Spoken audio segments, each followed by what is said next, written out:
Hello and welcome to this edition of Focus, a program produced by the Department of Disaster Management, the DDM. I'm your host, Information and Education Manager, Philomena Robertson. The BVI is moving steadfastly to become a tsunami-ready community. Efforts in this regard are being spearheaded by the DDM. You may have observed signs like these in your community, and they're actually one part of the process towards achieving Tsunami Ready certification. What is tsunami readiness, you may ask? The Tsunami Ready program is an initiative of the National Weather Service in the United States that promotes tsunami readiness in communities at risk. Communities seeking Tsunami Ready certification must demonstrate that they have undertaken work to improve the safety of persons who reside in areas that are vulnerable to tsunamis. One aspect of the move towards Tsunami Ready certification is the placement of signs illustrating the evacuation routes to be taken in the event of a tsunami impact. Several of these signs have been placed in the Borgers Bay and Road Tongue areas in recent weeks, and some of you have even taken to the social media, including Facebook, to highlight the signs and discuss the reality of a potential tsunami impact. Rest assured that the signs do not mean any imminent threat to the BVI, but the fact is that several communities are vulnerable to the threat of tsunamis. In addition to the evacuation signs, the DDM has also created tsunami evacuation maps, which will be placed in key areas to guide residents and visitors in the event that evacuation becomes necessary ahead of a tsunami impact. Within the DDM, the Hazard Mitigation Program area is the one spearheading the Tsunami Ready campaign.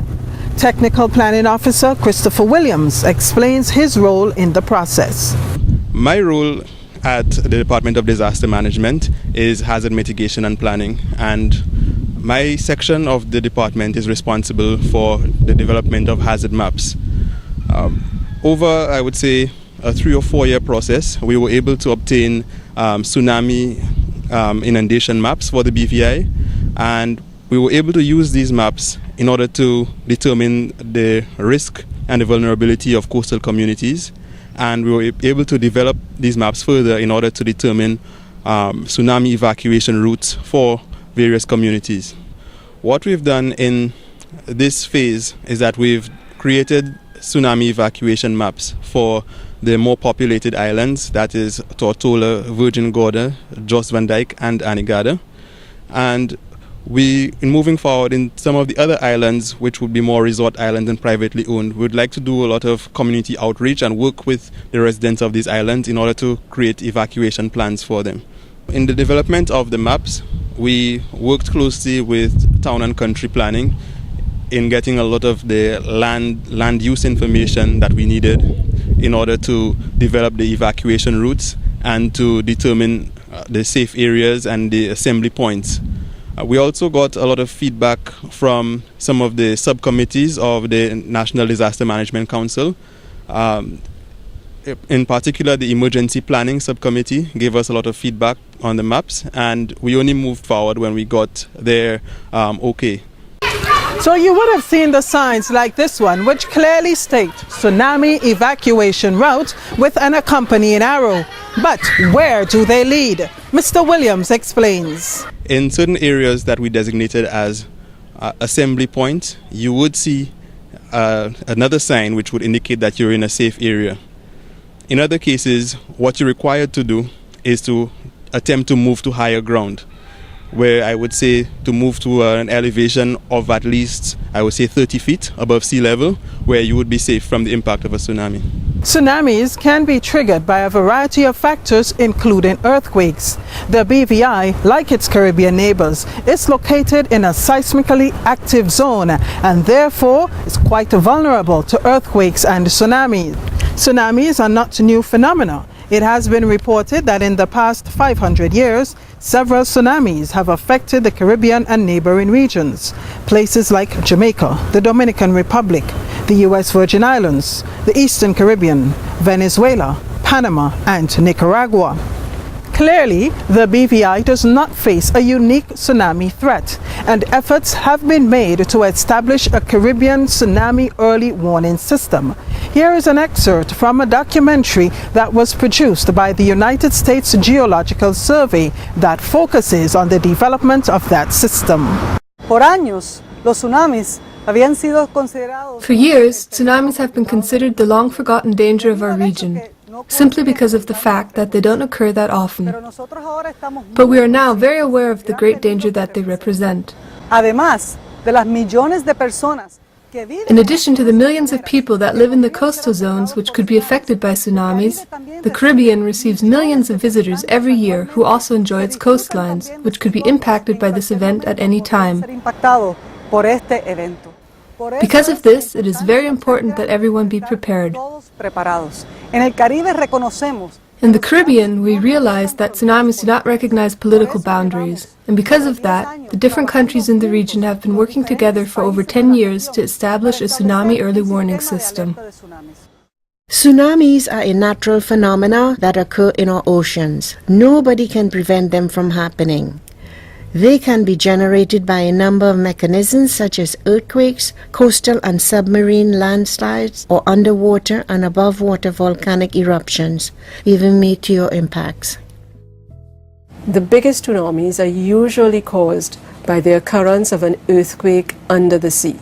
The earthquake must have certain characteristics. It must have a component of vertical motion and so push a column of water so that the wave is generated.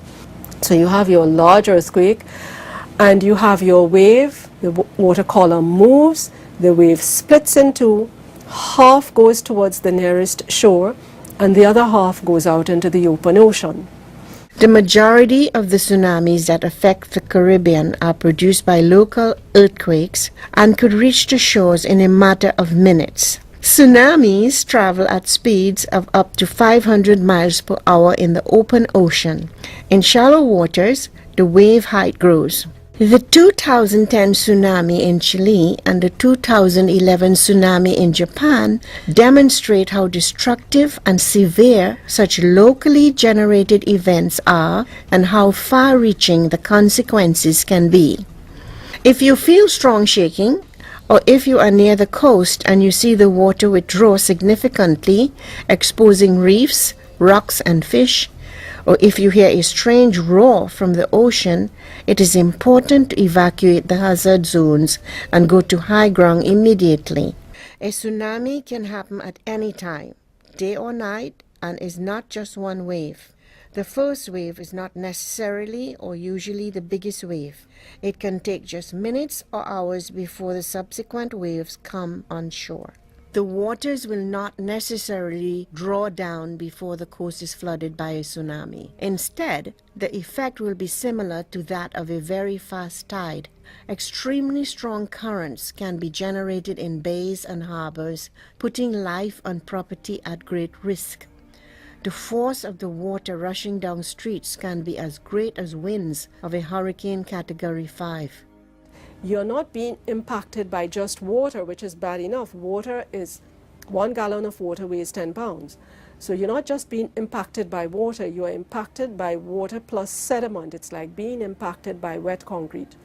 And therefore, this is not something that normal human beings, even abnormally strong, robust human beings can withstand. So it is strongly advised that you seek to get out of the way of the tsunami wave. It has been predicted that the BVI and its Caribbean neighbors face the threat of deadly tsunamis, given the region's location along the junction of major and minor tectonic plates. In an article this past January on the news site www.caribbean360.com, it was noted that many of the islands sit above a subduction zone where two plates meet and one slides under the other down into the Earth's mantle. Others, like Haiti, straddle strike-slip faults where plates slide side by side. The third prediction originated from the Seismic Research Unit of the University of the West Indies, following the February 18th pre-dawn 6.5 magnitude earthquake that rattled several Caribbean islands. Director of the Seismic Research Unit, Dr. Joan Latchman, confirmed that since the start of 2014, there has been an increase in seismic activity in the region, and she warned that the region should be prepared for a massive earthquake. The predictions keep coming, and some regard this as scaremongering. However, Director of the DDM, Ms. Charlene Dabrio, said, "This is just the reality that we face." I think the region faces a very real threat because our location is in a seismically active zone. It's really important for the population not to become complacent. Earthquakes are not like hurricanes. They don't occur very regularly, but when they do, the impact can be significant. So the earthquakes that have occurred in the region over the past few years have really been an eye-opener for the region. In addition, there's been a lot of recent studies that have confirmed the level of intense earthquakes that can occur in this part of the region. So people need to understand the risk, and people need to really determine what level of protection they're willing to apply to protect and safeguard themselves and their property. Ms. Dabrio, you've been involved in disaster management now for several years at the local level and also at the regional level. Do you detect a general sense of complacency among the Caribbean population as it relates to earthquakes and tsunamis? I think because earthquakes have not occurred very frequently. The first time we heard of tsunami events was in the Indonesia earthquake of 2004. And so it's a very new type of hazard to the region. We don't have significant data to really validate or to show illustrations of what have happened in the Caribbean in the past from the impact of significant earthquakes. But I want to point out to some of the statistics that have been presented by the Puerto Rico Seismic Network. They monitor seismic activity for this part of the region, and their results show that close to 30 earthquakes were recorded so far for 2014. With measures ranging from 2.65 to 6.5 on the Richter scale. And many of you who have read the news recently would have known that a 6.5 magnitude earthquake occurred just off of Martinique, and several islands in the Caribbean felt this: Barbados, Dominica, Grenada, St. Lucia, and St. Vincent. This occurred on the morning of February 15th, and people were very startled by the intensity of this earthquake. And then following that, we had a release from the director of the Seismic Research Unit in Trinidad and Tobago, and she indicated that it was the largest event to ever occur in the Barbados zone since 1980, and she has been warning the region to prepare for a massive earthquake in the future. So I really think that warnings from the various scientists around the world, whether it's from the U.S. Geological Survey or the University of the West Indies, their evidence is really profound, and I believe that it is time for us to pay much closer attention to this earthquake hazard. Ms. Dabrio, let's focus on the BVI now and the preparations being made to obtain Tsunami Ready certification. What does it mean really to be tsunami ready? International certification for the BVI is profound. This is something that we can link to our tourism product. We can encourage people to visit our shores because we are prepared. And so it's very important that the national program gets that level of recognition. Now, what does the Tsunami Ready certification mean for the BVI? It was actually developed by the National Weather Service in the United States, and this was done in 2001. And it's really to help disaster managers and community leaders to strengthen their operations through better planning, through education, and through awareness. The program really operates on the premise that you want tsunami-ready communities within the territory. You want to be able to record fewer fatalities, less damage, and you want to ensure that you're planning ahead for the impact of any tsunami. It cannot be said that any particular community is tsunami-proof, but the program will help to minimize the losses that can be resulting from these types of events on vulnerable communities. In the BVI, our islands are very exposed, and the impacts of earthquakes and tsunamis can be very detrimental to our islands. The development has been underway for quite some time with the development of the tsunami evacuation maps, and most recently we had the more visible part of the process with the DDM officers being out in the field installing the tsunami evacuation route signs. Then comes the grand finale of sorts, the evaluation. Tell us about that. Who does the evaluation? What does it entail? When does it happen? How soon after do we know whether or not we have qualified for Tsunami Ready certification? Quite a number of questions, but I'm basically asking you to tell me all about the Tsunami Ready evaluation process. The Tsunami Ready certification process, as I said before, was developed by the National Weather Service in the United States. And the evaluation is really done by a team of qualified professionals, scientists, and technicians coming from the National Weather Service and from other entities that are focused on tsunami readiness.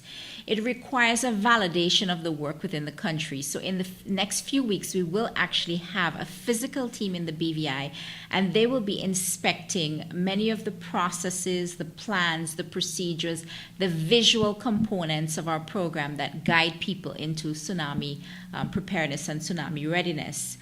They have to see evidence of our work, so they need to physically see these maps, to physically see signs taking us to evacuation routes, and they want to be able to test those routes to ensure that they are safe for residents. So it's an extensive process. You know, the whole issue of tsunami and earthquake readiness did not come about in the last week.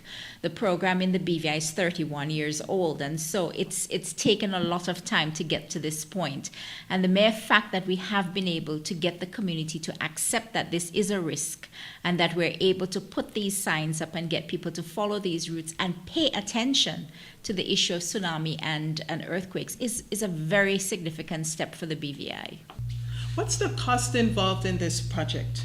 I know St. Thomas right next door to us had a budget that absolutely boggled the mind, but the DDM has for several years managed to get the required results with absolutely shoestring budgets. Getting to the Tsunami Ready stage has taken a long time, 31 years of this program in existence, and really working towards ensuring that we had adequate mitigation and preparedness programs that are focused on design, better designs within the development sector, better planning, better public awareness, better training, building capacity within our emergency services that if we do have an event that we can respond, and really getting the community involved in the whole issue of preparation.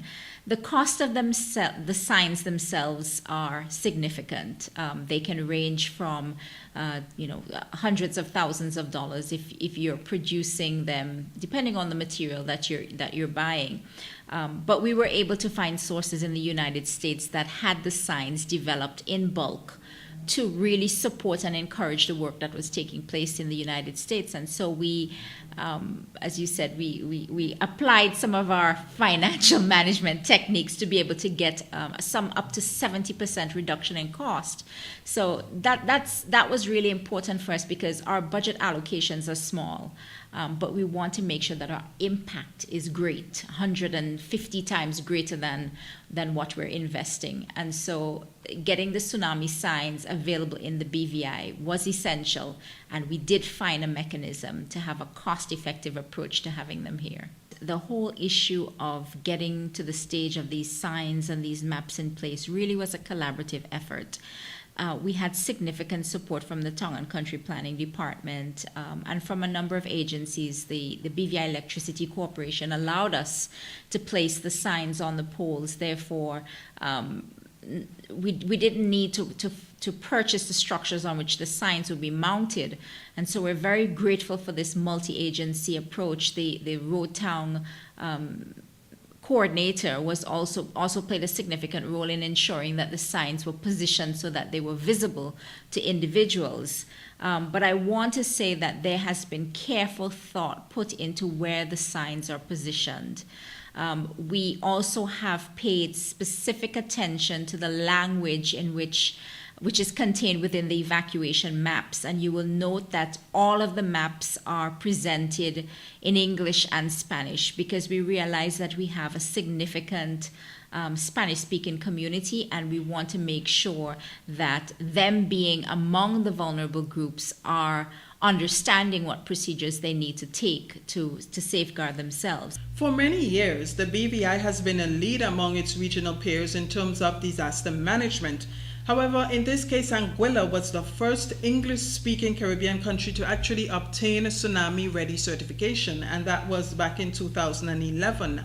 How does the BVI actually compare to its Caribbean neighbors as it relates to tsunami readiness? Anguilla did beat us in this instance, and it's been the first Caribbean territory to be tsunami ready certified outside of the United States jurisdiction. The tsunami ready classification and certification process was actually designed for the US countries, and as of 2014, the records show that there are 162 tsunami ready sites that have been designated in 11 states throughout the United States.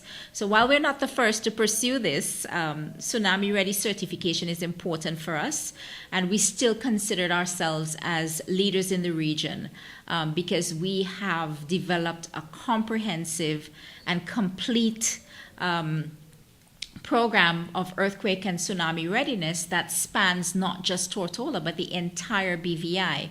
Our program is focusing on affecting every single island, every one of the 60 islands in the British Virgin Islands. We are focusing on a program that's paying particular attention to everyone. And so for us, we still consider ourselves as being at the forefront of this. The work being done by the DDM is only part of the process. What is the role of the population in all of this? What do you want to see them doing in terms of being tsunami ready? I think one of the important things that we had to ensure was in place was that we had to convince people that tsunamis and earthquakes have occurred in the BVI in the past. And so we welcomed the studies that were done by the United States Geological Survey. They have been studying Anegada and the Anegada Trough since 2008. And coming out of that, we have evidence that there was a catastrophic overwash of an event that occurred in 1755 from the impact of the Lisbon earthquake. And so that was very important for us in terms of moving forward.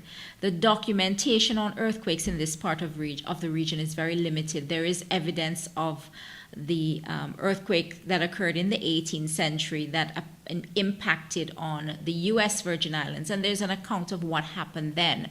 But there's a lot of speculation in terms of the impact for the Virgin Islands. But now we have concrete scientific data. And in addition to that, in 2012, we were able, for the very first time, to receive tsunami inundation maps and models. And this is now providing the planning framework on which we will develop, on which we would guide development in the BVI to ensure that critical structures are safe and that critical structures are taken into consideration these significant risks that are posed to our communities. In terms of what we want from the public, we want the public to understand that they are living in a seismically active zone. We want the public to understand that the Department of Disaster Management is running a program, is managing a program on behalf of the government that will seek to safeguard individuals and safeguard property. Unfortunately, we cannot do the preparations for you, and therefore we are urging individuals in the community to fully embrace this issue and make sure that you are fully aware and fully prepared for the impact of these sudden onset events. We cannot tell when earthquakes are going to occur. We cannot tell you where they will be triggered, and we cannot tell you when. So people need to be in a constant state of readiness. People need to ensure that they are thinking about earthquake preparedness, and they're thinking about what they will need to do in the event that you hear the sirens alarming or you hear national notification coming from the National Emergency Operations Center to say that you need to move because we are under a tsunami warning. It is going to take it is not going to allow us a lot of time to be able to evacuate. And so the actions have to be prompt, they have to be efficient, we have to get people to move. And so that's why it is very important that since 2008, we have implemented and we have joined our partners in the United States and the West Coast to apply tsunami ready exercises within our program. So for this year, we have joined with NOAA and the National Tsunami Hazard Mitigation Program and 29 other states and territories, as well as 3 federal agencies, to launch CaribWave, which is the Caribbean version of LANTEX. This is an exercise, a tsunami and earthquake exercise that is put on every year. And this year, the focus of the event is going to be specifically on the Caribbean. The DDM is going to use CaribWave or LANTEX 14 as an opportunity for us to evaluate the operational readiness of the National Emergency Alert and Broadcast System. We're going to evaluate the level of preparedness for earthquakes and tsunami events, and we're going to test our tsunami evacuation routes. So I'm urging individuals in the community to find the closest sign to your location. Identify where these signs are located and where the signs are leading you to. We are in the process of having the maps posted. They will be available on our website soon. They'll also be available in many public agencies. If you would like to have specific maps created for your office or your community, or you're concerned in terms of where you are located, you can feel free to contact us and we can give you specific recommended routes. We have done this for schools, we have done this for critical facilities, and we have no objection to doing this for individuals who want to understand where they need to go in the event that we are under tsunami watch or warning. For the general public, it's really an ideal time for you to test your disaster management plans. I've been very encouraged by the level of feedback we're getting. We have a number of individuals who are calling, who want to test their plans, who want to ensure a high level of preparedness and security for their staff. We have received significant interest from the private sector and from government, and this is really very reassuring for us because people are beginning to understand the need to exercise your plans. So I'm going to leave you by saying that here's an opportunity on March 26th to test your plans. It's an opportunity for you to understand whether your plans work. It's an opportunity for you to adjust the procedures within your plans. And it's an opportunity for you to pay attention to a hazard that can have a significant impact on vulnerable communities in the BVI.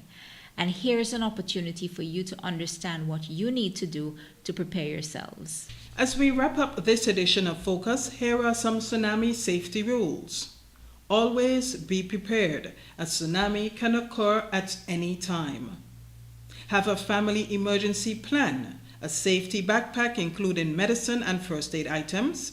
Identify danger zones, evacuation routes, and assembly locations. In the event of an earthquake, protect yourself. Drop, cover, and hold on. Run to high ground if you receive official tsunami warning messages. Observe a sudden rise or fall in sea level that exposes the ocean floor, or you hear a strange, loud noise like a roar coming from the ocean. You should also move away from hazardous areas, for example, from the coast to higher ground, to the 3rd floor of a building or higher, and for vessels, if time permits, navigate offshore to waters between 100 and 400 meters deep. In the event that you have to evacuate to higher ground or to the designated safe areas such as this one here, be sure to await word from the authorities that the danger has passed. Bear in mind that this could take up to several hours. That brings us to the end of this edition of Focus, a program produced by the Department of Disaster Management. I am Information and Education Manager Philomena Robertson. Until next time, stay safe and remember to be tsunami ready.